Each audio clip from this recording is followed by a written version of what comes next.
현재 자그마한 개인 카페를 운영하고 있고 뜨개질을 강의하며 살아가고 있어요. 뼈아픈 얘기이긴 합니다만 저는 결혼을 하지 않고 유부남의 아이를 가진 적이 있었습니다. 여기까지만 들으면 저를 욕하실 수도 있습니다만 저 역시 피해자였습니다. 저는 원래 지방에서 부모님과 함께 살다가 고등학교를 졸업 후 서울 드림을 안고 무작정 넓은 서울로 오게 되었어요. 참 풋풋하고 싱그러웠던 나이였죠. 무작정 이리저리 이력서를 내고 어느 한 회사에 격리로 취업을 하게 되었는데 그때까지만 해도 멋모르고 둔했던 저는 사장님이 저를 여자로 보고 있는 줄은 꿈에도 생각하지 못했습니다. 다정하시고 자상하신 사장님은 직원들에게 많은 존경을 받는 사람이었고 저 역시 사장님을 좋은 직장 상사로 여기고 있었죠. 사모님도 가끔 저희 회사를 찾아와서 도시락이나 여타 손수 만든 간식들을 챙겨주시는데 두 분의 금슬 좋은 모습은 보는 이로 하여금 부러움을 자아내기도 했습니다. 저도 속으로 나중에 사장님처럼 자상하고 가정적인 남자를 만나 사모님처럼 든든한 내조를 하고 싶다라는 생각을 했습니다. 그만큼 두 분 모습은 보기 좋았고 저는 절대로 그 사이를 낄 생각도 못했고 낄 수 있을 거라고 생각한 적도 없었어요. 그런데 어느 날 제 인생을 바꿔줄 거대한 사건이 터지고 만 것이었죠. 오늘 회식 있으니까 다들 꼭 참석하세요. 큰 계약건이 성사됐습니다. 다 여러분의 덕입니다. 오늘은 실컷 마시고 즐기세요. 회사 앞 한우고깃집으로 한 분도 빠짐없이 오시길 바랍니다. 라고 사장님께서 말씀하시는데 그도 그럴 것이 몇 달 동안 직원들 모두가 공을 들였던 바이어에게 드디어 계약 성사가 되었다는 소식이 들려왔습니다. 사장님은 기분이 좋았던지 모두들에게 회식을 하자고 했고 저희는 간만에 회식이라 그동안의 야근이며 힘들었던 시간에 대해 보람을 느끼는 것 같았습니다. 그렇게 모두 회사 앞 한우고깃집을 가고 술잔을 부딪히며 사람들끼리 즐거운 회식 분위기를 누렸어요. 평소에 제가 호감을 갖고 있었던 남직원도 있었는데 회식을 틈타서 남직원과 여러 대화를 주고받으며 친해지게 되었습니다. 그런데 계속해서 어디선가 저를 보는 듯한 시선이 느껴지는 거예요. 기분 탓이려니 했어서 처음에는 무시하다가 슬쩍 돌아보았는데 그 자리에서 사장님이 저를 또렷하게 응시하고 있었습니다. 순간 가슴이 철렁해서 확 고개를 돌려버렸는데 느낌이 쎄하더라고요. 그리고 저는 최대한 멀리 떨어지며 직원들이랑 부어라 마셔라 했습니다. 하지만 평소 제가 스스로의 주량을 알고 있었기에 나름 절제하며 마셨는데 그날따라 이상하게 몸을 가눌 수가 없겠더라고요. 사장님께서 마지막에 와서 제게 몇 번 잔을 주기는 했었는데 거부하면 좀 그런 탓에 몇 잔 마신 게 화근이 되었던 듯 싶었습니다. 독한 술을 주셨던지 머리가 띵하더라고요. 그리고 너무 졸려서 직원들과 함께 얘기를 나누다 스르륵 잠이 들었는데 꿈을 꾸었어요. 제가 호감 갖고 있던 남자 직원과 제가 잘 되어서 결혼을 해 신혼여행을 가는 꿈이었습니다. 꿈이지만 너무 행복하더라고요. 그렇게 좋은 꿈을 꾸다가 햇살이 너무 눈이 부셔 부스스 눈을 떴는데 이상하게 주변이 제가 알던 사는 집이 아니었습니다. 그리고 그 곁에는 어느 남자가 있었는데 혹여나 정말로 제가 호감 있는 남직원인가 싶어 설마하니 했었더랬죠. 사장님? 설마 사장님이세요? 뒤척임의 남자가 몸을 제 쪽으로 돌리니 저는 그 사람의 정체를 알 수가 있게 되었습니다. 그 사람은 바로 저희 회사의 사장님인 게 아니겠어요. 헉소리가 나면서 저는 후다닥 자리에 일어나서 몽땅 챙겨 입고 뒤도 돌아보지 않고 그곳을 빠져나갔습니다. 보니까 회사에서 별로 떨어지지 않는 곳이더라고요. 저는 어찌해야 할지 몰라 부랴부랴 집으로 갔고 집에서 이불을 덮고 한참이나 얼이 빠져 있다가 상황을 알아챈 후에는 이불을 부여잡고 울었습니다. 차마 그대로 회사를 나갈 수가 없겠더라고요. 며칠간 집에서 버팅기고 있었는데 집에서 쉴 새 없이 전화가 왔고 회사 사람들도 몇 번이나 왔다 갔다 했지만 꼭꼭 문을 잠그고 열어주질 않았습니다. 하지만 이대로 곧장 잠수를 탔으면 좋으련만 이번 달 방세도 내야 하고 생활비도 없고 적금이며 공과금이며 돈 나갈 일들이 천지였기에 저는 월급날이 얼마 안 남았으니 일단 월급을 받고 회사를 그만두기로 작정했습니다. 며칠 만에 모습을 드러내자 회사 동료들이 저를 걱정을 많이 해주더라고요. 그 사이에 사장님도 있었습니다. 사장님은 잠시 저를 보자면서 옥상으로 저를 불러내는데 사람들 눈을 의식하는 듯 싶더라고요. 담배를 물고 긴 한숨을 쉬더니 무겁게 입을 열었습니다. 병가 처리해뒀어. 지금도 몸이 안 좋은 것 같은데 좀 더 쉬지 그래.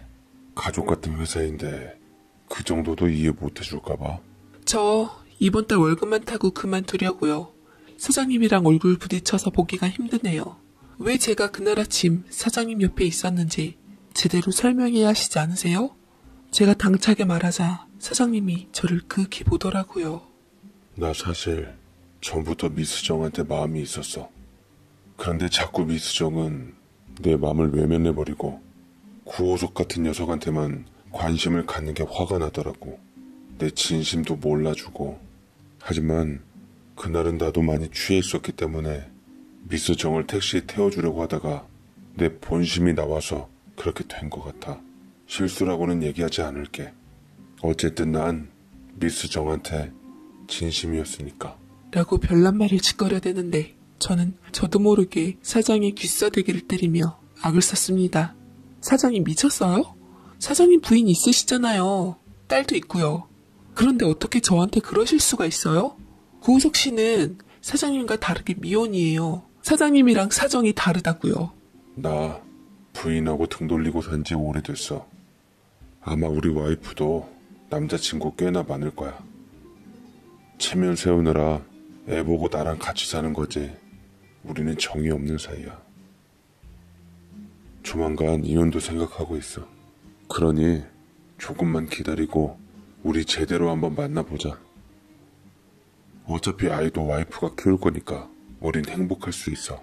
라고 하는데 저는 하도 기가 막혀서 그 자리를 박차고 나왔습니다. 하지만 그 이후에도 사장님의 끈질긴 구애는 계속되었어요. 저는 예정대로 월급을 받고 그 회사를 박차고 나왔고 악몽 같은 시간을 잊으려고 새로운 일자리를 찾으려 노력했습니다만 제게 맞는 회사를 찾기가 쉽지 않더라고요. 그러다가 정말 괜찮은 회사를 찾게 되었는데 그곳은 젊은 사장님이 운영하시는 곳이었습니다. 아버지의 사업을 막 물려받아 같이 운영하고 있었는데 직원들도 3, 4명밖에 없는 작은 회사였어요. 똑부러진 성격이 마음에 들어서 제가 뽑았습니다. 앞으로 우리 회사 경리로서 회사 일에 신경 많이 써주세요. 저는 전에 회사보다 안 좋은 조건이고 월급도 작은데도 열심히 일했습니다. 그리고 열심히 일한 제게 몇 달 후 크나큰 시련이 곧 닥쳐와서 저는 그 회사도 오래 다니지 못하고 그만둘 수밖에 없었습니다. 임신입니다. 지금 17주 됐습니다. 그간 소식이 있었을 텐데 여태 임신을 모르셨다니 본인 몸을 좀 돌보셔야 할 것 같습니다. 라고 산부인과 의사 선생님께서 말씀하시는데 정말 아기한테는 미안하지만 기겁한 소식이었죠. 지난 일을 잊으려고 너무 바쁘고 정신없게 살다 보니 이 지경까지 이르렀는데 이거야말로 마른 하늘의 날벼락 같은 소식이었습니다. 저는 저만 이렇게 힘들어야 하는 게 억울하고 분통해서 예전에 일했던 회사에 사장님을 찾아갔습니다. 그리고 사장님께 모든 것을 털어놓았습니다. 이제 어쩌실 거예요? 저 사장님 때문에 임신했다고요. 결혼도 안 한 여자가 임신부터 했으니 어쩌면 좋아요. 사장님이 다 책임지세요. 물어내라고요. 아들이래 딸이래. 대뜸 사장님은 제게 꺼낸 첫 마디가 제 뱃속에 있는 아이가 아들인지 딸인지부터 궁금해하는 것 같았습니다. 의사 선생님께서 제 속의 아이를 보고 넌지시 파란색 이불을 준비해야겠다고 전한 걸로 보아 남자애 같은 느낌이 들어 분통이 터지는 와중에서도 그 말을 그대로 전해주었지요. 그러자 사장님은 기쁜 얼굴로 제 손을 잡아주었습니다. 정말 고맙네 미스정. 내 아들을 낳아주기만 한다면 우리 와이프랑 이혼하고 미스정과 제2의 인생을 함께하고 싶어. 우리 집안에서 얼마나 아들을 기다려왔는지 알아? 우리 어머님이 제일 반기실 거야. 미스정을 며느리로 맞아주실 거라고. 라고 말하는데 저는 처음에 사장님이랑 결혼할 마음이 없다고, 그것도 본부인 내쫓고 그 자리에 들어갈 마음 없다고 당당하게 말했지만 뒤돌아선 뱃속 초음파 사진을 보고는 많은 갈등을 해야 했습니다. 우정이가 꿈틀거려 뱃속 아이를 낳을 용기밖에 없었던 제게 저는 선택의 여지가 없었고, 사장님이 곧 부인과 이혼한다는 소리를 듣고 예전에 사장님께서 자상하고 가정적인 남자라는 것에 중점을 두며 후처로 들어가기로 마음먹었습니다. 직원들이 했던 말들도 기억이 났어요. 우리 사장님 집안이 엄청 유서 깊고 부잣집 집안이라고 하더라고. 완전 땅 부자고 갖고 있는 아파트도 100채가 넘는다고 하던데? 라고 했고, 저는 어떻게 해서든 뱃속 아기를 살리기 위해서 사랑하지도 않는 사람과 결혼을 꿈꾸게 되었습니다. 그 사람이 이혼한다라는 말을 철석같이 믿고 뱃속 아기를 낳기로 했어요. 사장님은 마침내 제가 꿍꿍이에 넘어오자 기쁜 듯 저를 아내보다 더 귀한 아내처럼 대접해주며 온갖 미사 여구를 갖다 붙이고 여태 보지 못했던 최고의 것을 제게 선물하기 시작했습니다. 하지만 하나도 기쁘지 않았어요. 주는 것이라 받았지만 애시당초 다 관심이 없었습니다. 그저 사장님이 하루빨리 이혼하고 아기를 낳기 전에 법적으로 모두 다 해결이 되었음 했어요. 그러나 사장님의 말과는 달리 막달이 다가오도록 이혼할 생각이 없는 듯 했습니다. 속았구나라는 생각과 함께 그런 남자의 말을 믿은 내가 바보지 싶어 그냥 애고 뭐고 그 남자를 떠나서 혼자 애를 낳으려는 생각에 연락을 끊었는데, 웃긴 건 어떻게 사람을 시켜 저를 찾아낸 건지 갑자기 시장에서 장을 보다가 진통이 온 저를 병원에다 데려다 준 건 바로 사장님의 사모님이셨습니다. 저는 온갖 고통을 감내하며 건강한 아들을 낳았고 그 아이는 너무나도 사랑스럽고 예쁜 내 핏줄이었습니다. 눈물이 떨어지더라고요. 아이를 안고 아버지 없이 낳아준 게 너무 미안해서 감정이 복받쳤는데 사모님이 제 앞에 다가오셨습니다. 사장님의 아이를 낳은 제게 머리채라도 잡을 줄 알았더니만 이내 따뜻한 말씀을 주시더라고요. 오랜만이네요, 미스정.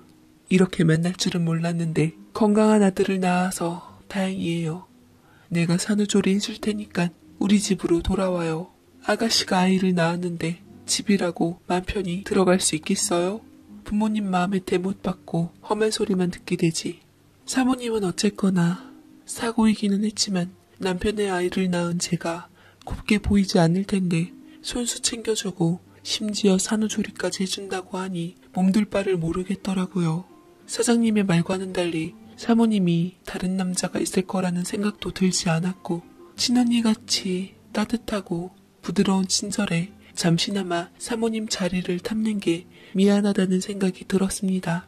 감히 어떻게 사모님 곁에 있을 수 있나. 도저히 인간으로서 그런 양심은 남아있질 않아서 몇 번이나 사모님의 제안을 사양했으나 사모님께서는 더 이상 안 되겠던지 온유하게 보심을 드러냈습니다. 내 남편이 밖에서 당신을 몰래 만나는 것보다는 차라리 내 옆에 두고 감시하는 게 나을 것 같아 내린 결정이에요. 난 우리 남편 사랑하고 우리 딸아이의 아빠를 당신에게 보낼 생각이 없거든요. 어차피 나는 몸이 안 좋아 둘째를 가질 수 없는데 시댁에서 그토록 아들을 바라시니 어쩔 수 없이 내린 결정이기도 했어요. 그렇다고 어린 아들하고 당신하고 떨어뜨리는 것도 후환이 안 좋을 것 같아서 그냥 둘 다 속편히 내 곁에 두기로 했네요. 라고 하는데 저는 비로소 사모님의 속내를 알아채고는 그녀를 이해할 수 있게 되었습니다. 그래서 저는 병원에서 고민을 하다가 사모님이 연이어 찾아와 재촉을 한 이유를 들어 사장님 댁에 들어가 공식적인 세컨드로 살게 되었네요.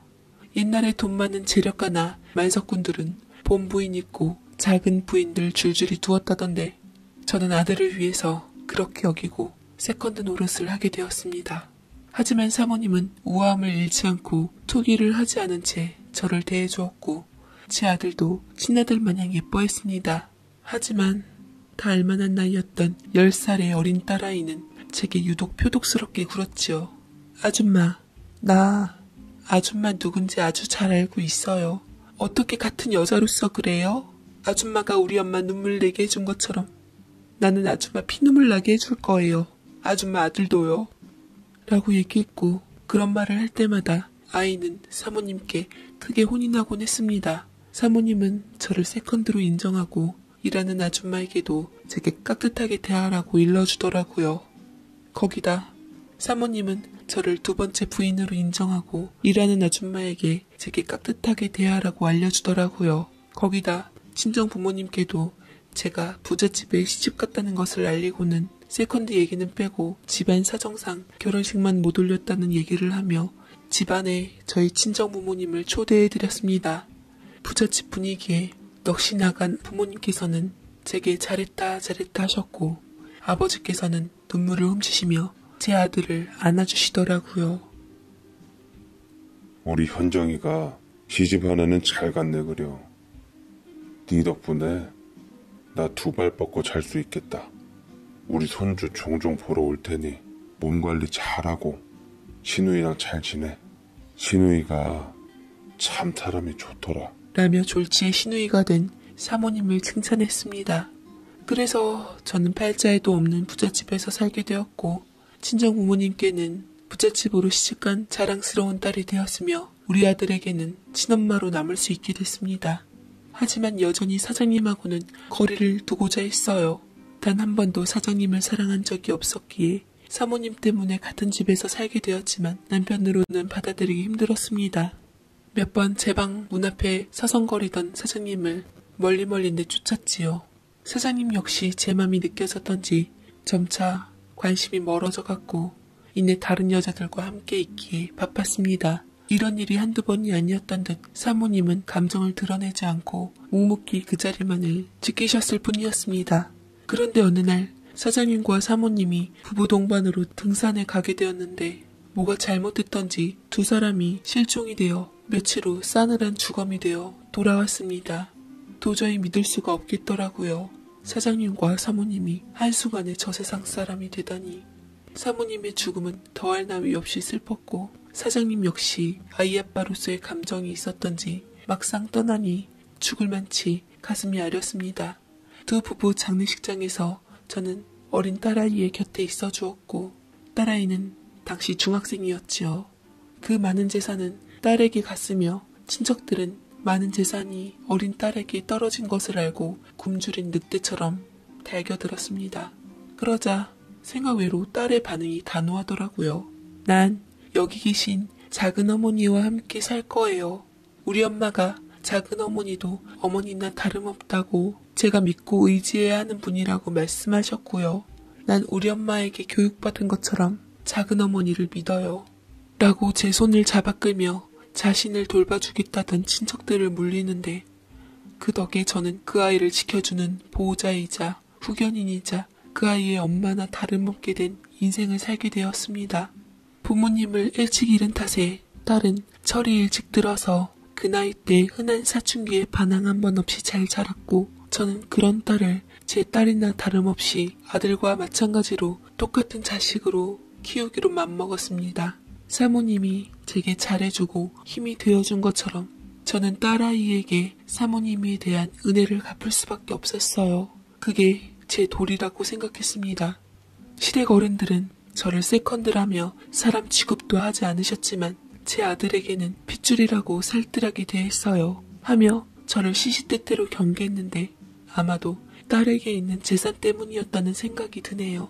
딸을 설득하여 몇 번이나 후견인을 바꿀 것을 얘기했지만 딸은 오로지 저 아니면 싫다고 했어요.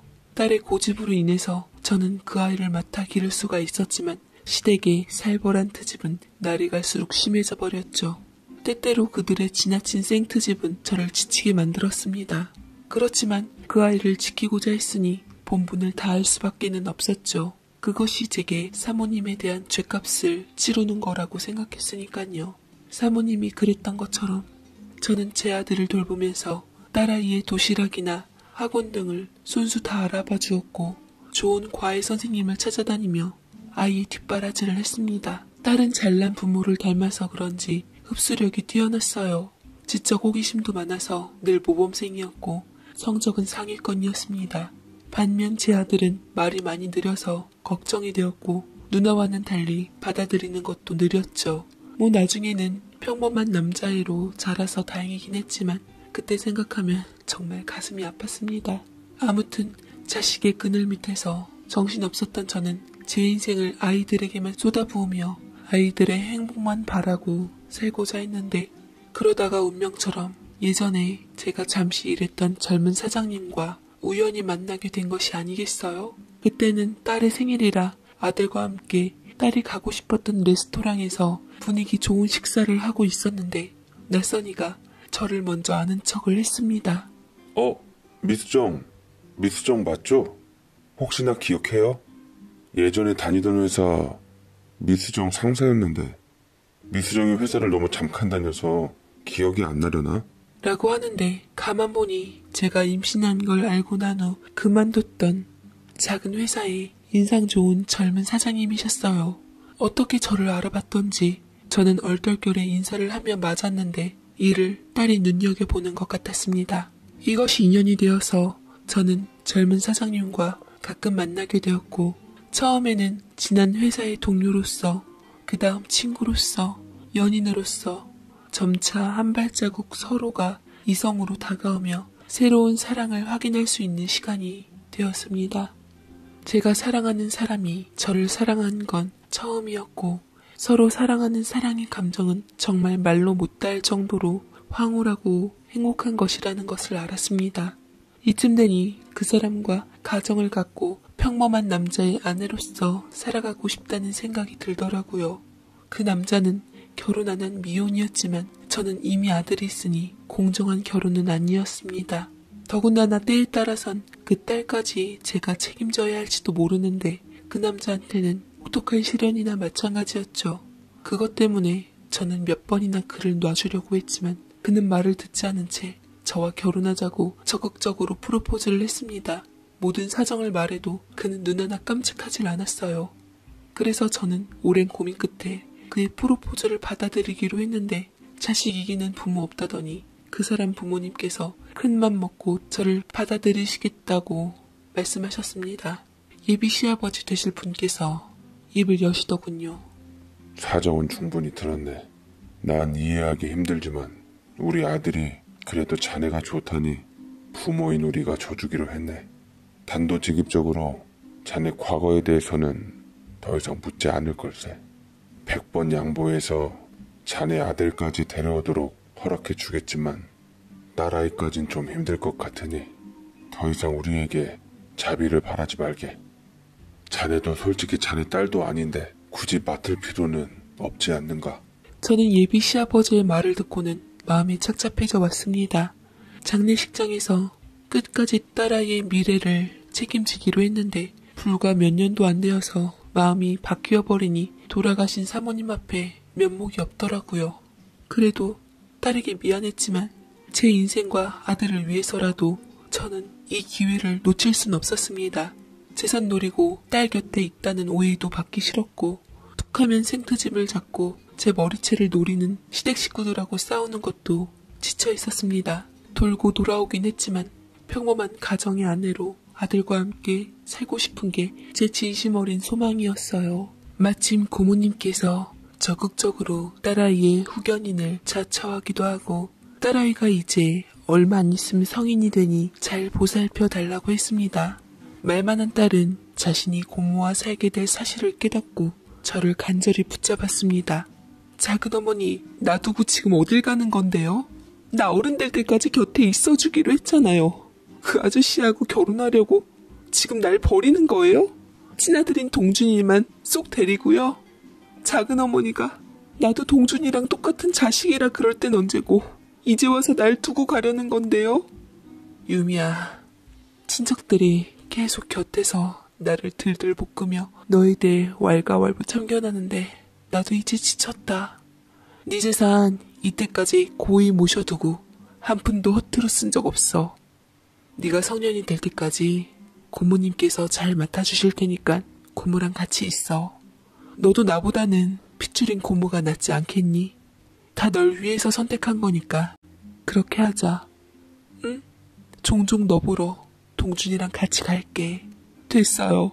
나 그동안에 아줌마랑 싸운 적도 있고 아줌마를 진심으로 엄마라고 생각하며 여태 살았어요. 아줌마도 그렇다고 해서 지난 악감정 다 버리고 믿고 곁에 있으려고 했는데 우리 엄마 아빠한테 못 다녀도 아줌마한테 다 하려고 했는데 이제 아줌마의 실체에 대해서 알게 됐네요. 다신 나 아줌마 보지 않을 거예요. 우리 인연은 여기서 끝이에요. 라고 얘기하며 팩 돌아서 나가버렸습니다. 그간 딸아이랑 쌓인 정이 있어서 그런지 마음이 찢어지기에 아팠지만 저는 창창한 제 젊음으로 선택할 수 있는 인생의 기회를 놓치고 싶지 않았어요.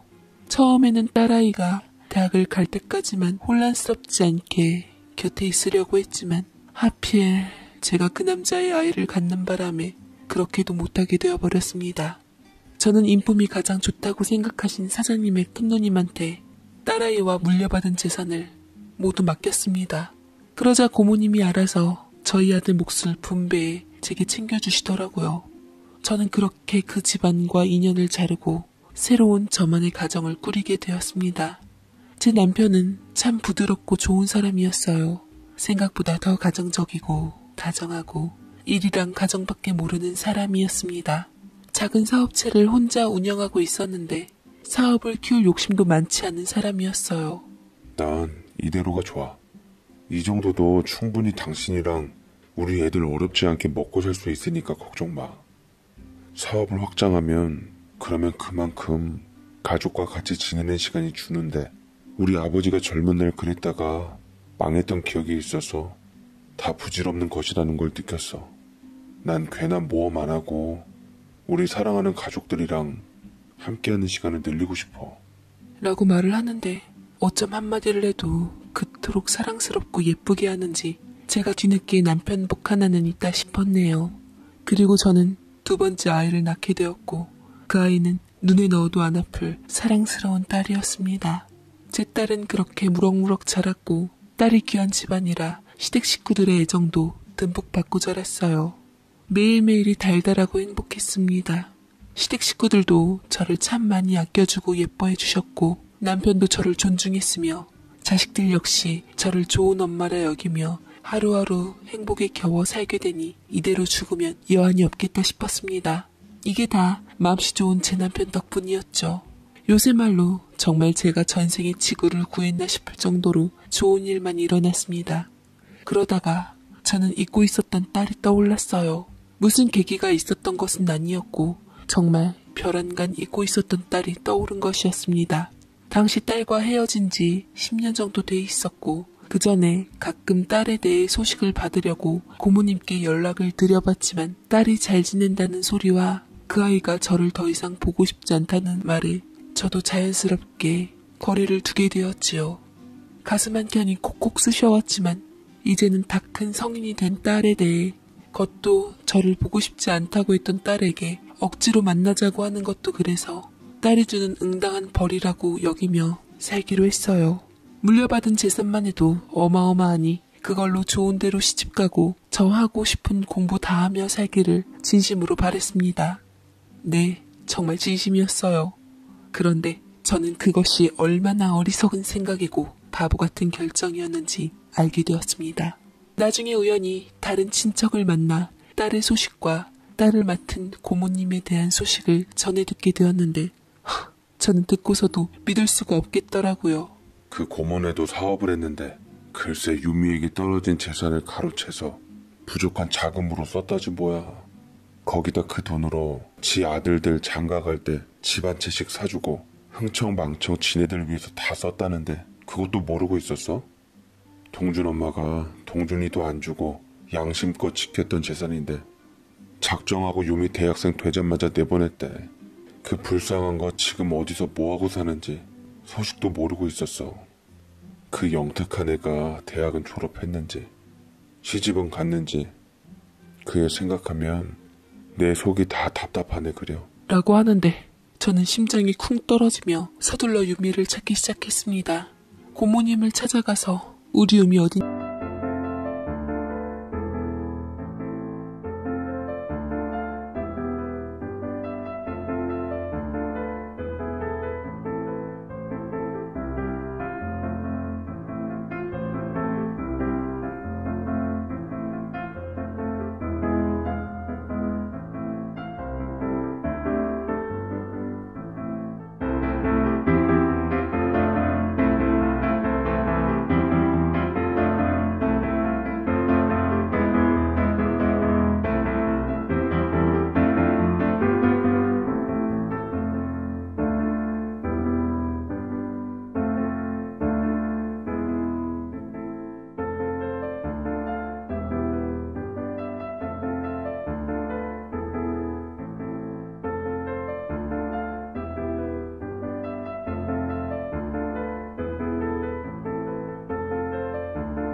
냐고 그 불쌍한 것을 어떻게 재산만 빼앗고 내쫓을 수가 있냐고 악을 썼지만 고모님은 저를 기가 막힌 듯 파렴치한 여자로 몰더라고요. 너희 팔자 고쳐보겠다고 의붓달 떠넘기며 버리고 갈 땐 언제고 이제 와서 걱정해주는 척이야. 걱정해주는 척은 너도 네 아들 목 떼가서 그걸로 잘 살았으면서 이제와 너무 염치 없는 거 아니야? 됐고요. 그래서 우리 유미는 어딨어요? 나 당신이 우리 유미에게서 뺏은 재산 법적인 조치 다 취해서 받아낼 거예요. 단단히 각오하세요. 라고 엄포를 넣은 뒤 저는 사람을 시켜서 유미를 찾아내기로 했어요. 어디로 꼭꼭 숨었는지 찾기가 너무 어렵더라고요. 미안함과 죄책감에 속이 타들어가는 것 같았습니다. 제게 잘해주었던 사모님을 뵐 면목이 없더라고요. 고모님이라고 해서 믿었던 건데 어떻게 조카한테 이런 천인공노한 짓을 저지른 건지 믿었던 제 스스로가 치가 떨렸습니다. 그리고 8개월 정도가 지났을까요? 저는 드디어 기다리고 기다리던 유미의 소식을 듣게 되었습니다. 얼마나 찾아 헤맸는지 눈이 빠질 지경이었는데 다행히 제 노력이 헛되지 않음을 알고 어서 유미를 만나기 위해 채비를 차렸어요.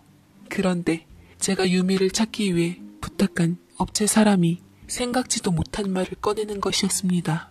한참을 주저하고 머뭇거려서 저는 그 남자가 돈을 더 요구하는 줄 알고 돈을 더 내어줄 테니 어서 말해보라고 했습니다.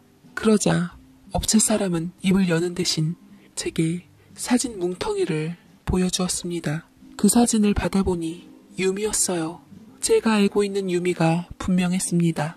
잘 지내고 있는 것 같아 보였고 오히려 전보다 밝은 얼굴로 웃음을 짓고 있었는데 이건 분명 사랑에 빠진 얼굴이었어요.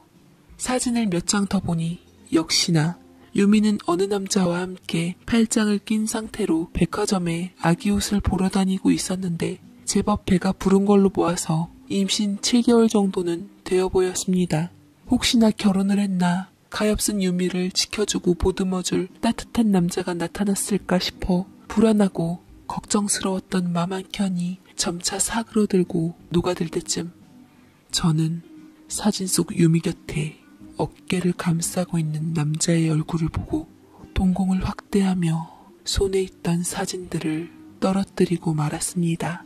업체 사람은 제가 떨어뜨린 사진을 주워주었는데 그제서야 상황 파악이 되어 피가 거꾸로 솟을 것 같아 부들부들 떨고 있는 제게 알고 싶지 않는 진실을 토해냈습니다.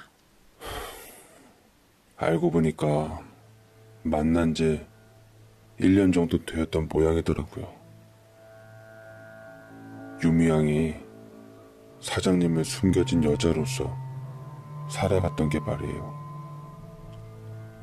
얼떨결에 치명적인 사실까지 발견하게 되었네요. 그동안 사장님에게 뭐 이상한 점 못 느끼셨어요? 저는 너무 충격을 받아 머리가 어지러워 잠시 휘청하며 곰곰이 생각해 보았습니다. 제가 아이들을 챙기고 유미를 찾느라 남편이 바빠지고 바깥으로 도는 것조차 그냥 사업하는 사람이니까 예산일로 여겼던 게 큰 실수였습니다. 어느 날부터 출장도 가고 야근도 하고 가끔 외박도 하고 그토록 다정했던 남편이 나를 배신할 리 없다고 단 한치도 생각했던 적이 없었기에 그냥 일이 바빠서 그랬으려니 생각했던 건데 맙소사 바람을 피고 있었다니 그것도 내가 그토록 찾아 헤매던 유미랑 어떻게 그런 관계가 된 건지 소름이 돋을 지경이었습니다. 예전에 어릴 적 유미가 했던 말이 떠오르더군요. 아줌마, 나 아줌마 누군지 아주 잘 알고 있어요. 어떻게 같은 여자로서 그래요? 아줌마가 우리 엄마 눈물 내게 해준 것처럼 나는 아줌마 피눈물 나게 해줄 거예요. 아줌마 아들도요. 죗값을 이렇게 받는 건가? 하지만 이건 너무 가혹하고 잔인하다라는 생각에 저는 남편에게 말하기 전에 일단 유미의 연락처를 받고 그 애를 먼저 만나기로 했습니다. 전화를 하자 유미는 제가 연락을 했다는 것에 대수롭지 않게 생각하며 기꺼이 절 자기가 살고 있는 집으로 오라고 하더라고요. 거진 10년 만에 만난 한때나마 작은 어머니로 부른 사람에 대한 예의치곤 각박했습니다. 저는 떨리는 숨을 가다듬고 그 애가 살고 있다는 작은 아파트로 갔고 문을 열어주는 유미를 드디어 만날 수 있게 되었습니다. 들어오세요. 오랜만이네요, 작은 어머니. 아파트 벽면에는 빽빽하게 내 남편과 찍었던 사진들이 걸려 있었고 더 치욕스러웠던 것은 나만을 사랑한다고 했던 내 남편이 나를 그토록 사랑스럽게 봤던 그 눈빛으로 하나같이 유미를 보고 있는 것이었습니다. 내 남편은 분명 유미를 사랑하고 있었던 것 같았습니다. 유미는 내 남편과 어떻게 만났고 어떻게 가까워졌고 어떻게 아이까지 가지게 된 건지 너무나도 디테일하고 친절하게 설명해 주더라고요. 어렸을 적에 잠시나마 봤던 제 옆에 아저씨가 분명해서 다가갔고 아빠같이 자상하고 다정한 모습에 의지하고 싶은 마음에 여기까지 이르렀다고 했습니다. 저는 숨이 막힐 것 같았지만 내연녀인 유미의 뺨을 칠 수도 없었어요. 분노도 분노지만 이상스럽게 가슴이 너무 아파서 저는 그 아이 앞에서 여지없이 통곡을 해버리고 말았습니다. 그러자 유미가 제게 티슈를 가져다주며 자신의 배를 쓰다듬더라고요.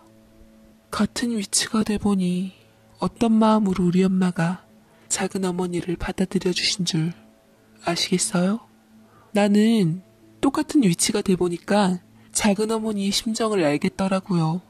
뱃속 내 아이를 위해서, 내 찬란한 인생을 위해서 책임져야 할 것을 기꺼이 저버릴 수 있는 그 마음을요. 설마 나를 2번 버릴 생각을 하시는 건 아니시겠죠? 라고 말을 하는데 저는 눈물을 하염없이 쏟아내고 그대로 유미의 집에서 나왔습니다. 그리고 집으로 돌아와서 남편에게 최대한 감정을 드러내지 않고 무표정으로 말했어요. 사모님이 그래왔던 것처럼 속이 썩어 문드러지더라도 결코 우아함을 잃지 않으려고 부단히도 노력했습니다. 그건 제 자존심이었거든요. 그러자 남편이 제게 무릎을 꿇고 사죄를 하더라고요. 잘못했어, 여보. 나도 정말 유미와 당신과의 관계를 뒤늦게서야 알게 되었어. 하지만 그때 이미 유미 뱃속에는 내 아이가 자라고 있었고 당신에게 정말 못할 짓을 한 것 같아 어떻게든 내 선에서 해결을 하려고 했는데 차마 아이 가진 유미를 내칠 수가 없겠더라. 솔직히 헤어질 자신도 없었어. 어차피 당신이랑 유미는 법적으로 한 번도 얽힌 적이 없으니 전혀 문제될 건 없잖아. 도덕적으로도 나는 분명 처음에 몰랐으니까 이것도 아무 문제가 없는 거야. 이렇게 된 이상 유미 우리 집에 와서 우리랑 같이 사는 건 힘들까? 유미는 당신과 함께 사는 거 우리 딸이랑 동준이랑 다 같이 사는 거 좋다고 했어. 그러니 당신이 조금만 양보해주면 우리 다 같이 행복할 수 있게 되는 거야. 여보? 말 같지 않은 논리에 저는 유미에게 더한 화까지 남편에게 화를 풀어버렸고 몇 번이나 귀싸대기를 후려쳤습니다. 그리고 저는 남편이랑 이혼하기로 마음먹고 제가 제 아이들과 함께 집을 나가기로 했어요. 남편은 처음에 저를 붙잡았지만 결국 나중의 선택은 파릇파릇하고 싱그러운 나이의 유미였던지 제게 재산분할과 위자료를 넉넉히 주겠다고 하면서 제 딸은 놓고 나가라고 하더라고요. 저는 유미와 제가 평행이론의 인생을 산 것처럼 행여나 제 딸도 유미처럼 나 같은 팔자를 물려받을까 싶어 무조건 데리고 나왔습니다. 더불어 재산도 최대한 챙겨서 이혼을 하게 되었어요. 시간이 오래 지난 지금은 남자라면 지긋지긋해서 그 이후로 평생 혼자 살고 있고 전 남편이 준 돈으로 카페를 차려 뜨개질 공방을 같이 운영하며 먹고 살고 있습니다. 다행히 내 새끼들은 잘 자라주어서 정상적인 사랑을 하고 정상적인 가정을 꾸릴 계획을 갖고 있네요. 부디 제 인생의 평행이론은 더 이상 대물림 되지 않기를 바라며 그리고 이제는 아무 감정이 남아있질 않으니 유미가 전 남편과